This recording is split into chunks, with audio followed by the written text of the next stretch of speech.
林婉儿的话让叶晨也有些警觉，他忍不住问林婉儿：“你是觉得他的身份有问题？”林婉儿轻轻点了点头，笃定道：“奴家过去也曾接触过一些在佛法上颇有建树的法师，这些人有一个共同特点，就是严格用佛法约束自己，并且时常引经据典，用佛法中的智慧来指导自己的日常生活和言谈举止。说通俗一些，他们即便在日常生活中说话也是三句不离佛法。但那位师太除了阿弥陀佛之外，鲜少提及佛法，所以奴家忽然觉得他或许并不是一位真正的师太。”叶晨一下子警觉起来，开口道：“如果不是真尼姑，那他就是伪装成尼姑在这里等着我们。不管他是敌是友，他的背后都一定是破清会之外的另外一股势力。”林婉儿点点头，认真道：“不过公子不必过于担心，奴家觉得他们肯定不是敌人，而且大概率应该也与破清会有仇。敌人的敌人就是朋友，只是他们对我们还有些警惕，亦或者有其他原因，暂时不便让我们知道他们的真实身份。”叶晨沉默片刻，开口问林婉儿：“他说了什么希腊神话？”林婉儿不想让叶晨知道太多，以免猜出端倪，于是便道：“他只是拿阿喀琉斯的故事告诉我，即便实力很强，稍有不慎也有可能万劫不复。”叶晨也没多想，表情坚定地说道：“我们回去看看。”林婉儿惊讶地问：“公子是打算去清照庵里看一看？”“对。”叶晨点头道：“我想知道他们究竟是什么人，为什么对我们了如指掌？为什么处心积虑伪装成尼姑在这里等着我们？原本他们说佛门重地，不让我进去，我自然应当尊重，但现在看来，他们大概率根本就不是佛门中人，那不如进去当面问问清楚。”林婉儿迟疑片刻，点头道：“公子既然想去看个究竟，那奴家就陪公子一起，只是公子千万不要冲动，以免化友为敌。”叶晨点点头：“我只想知道他们到底是什么人。如果大家真能因为共同的敌人成为朋友，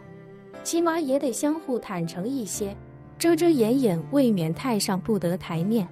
林婉儿对叶晨的观点也比较赞同，对方已经知道了自己与叶晨的身份背景，可他们还隐藏着自己的真实身份，这确实让人心里有些不舒服。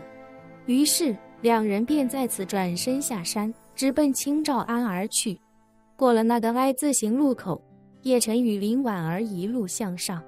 走到一半的时候，叶晨便皱眉说道：“清照庵里已经没人了。”“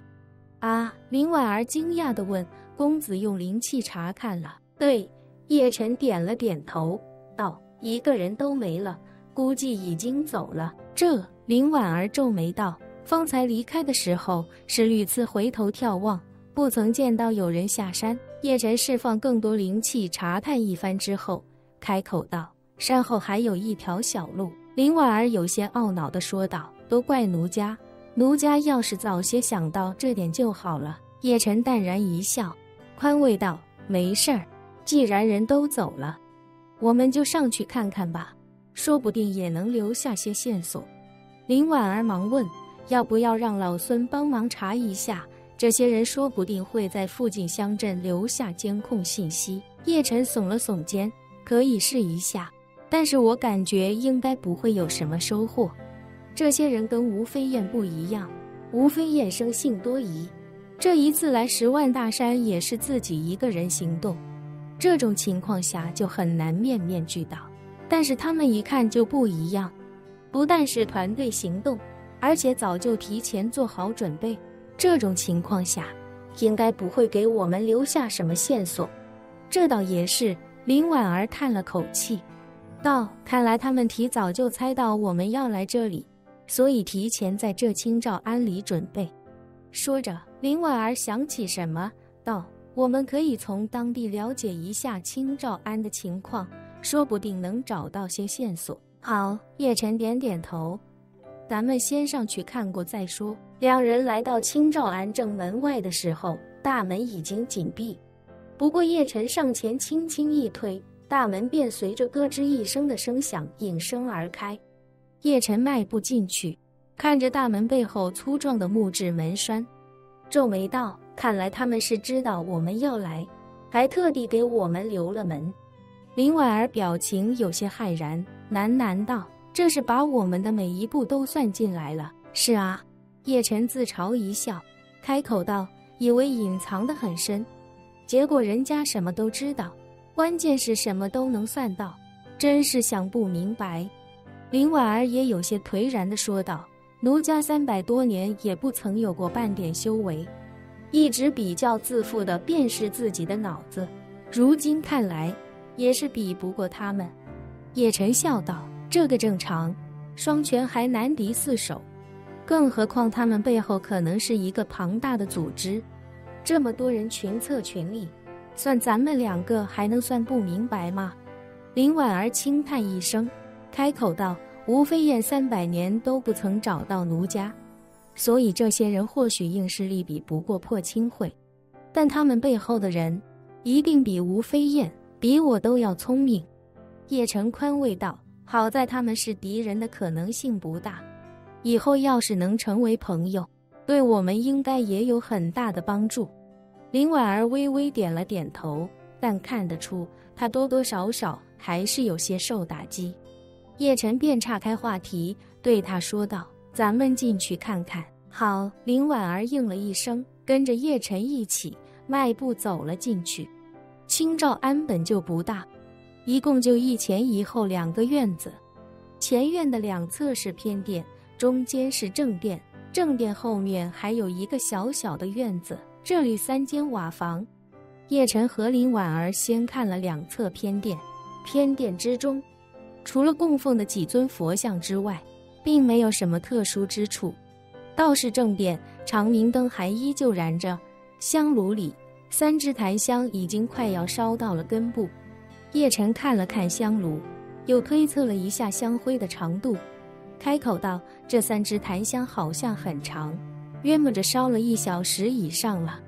林婉儿算了算时间，道：“从奴家下山，再到奴家见到公子，向公子说明一切，再加上公子与奴家上山再折返，也确实过去1个小时了。”叶晨点点头，道：“那这3炷香便是从你出门那刻燃起的。”说着，叶晨闭上眼睛，细细嗅了嗅那檀香的味道，感叹道：“这檀香味道真好，比我闻过的任何一种檀香都要好。”林婉儿赞同地说道：“奴家刚要说，这檀香确实非常好，奴家也算是爱茶爱香之人，但奴家接触过的最好的老山檀，也没有这种檀香的味道好，香气浓郁，幽深且微甜。”叶晨不禁感叹，看来我们每一步确实都在他们的计算之中，他们肯定算到你会察觉到异常，也算到我们会折返回来，这3炷香应该就是为我们燃的。另外，我的新频道历史印记馆已上线，欢迎观看订阅。